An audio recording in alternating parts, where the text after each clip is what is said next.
So guys আসসালামু আলাইকুম। তো আজকে আমরা একটা কাজ করাম, দেখেন এটা হচ্ছে একটা টয়লেট প্লাস গোসলখানা।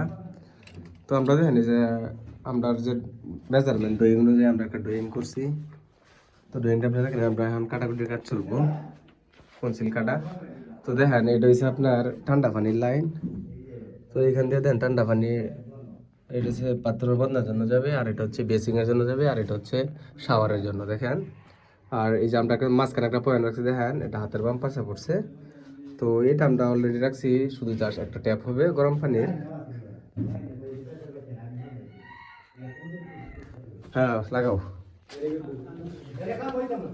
তো আমরা কাটাকুটি করাম, দেখেন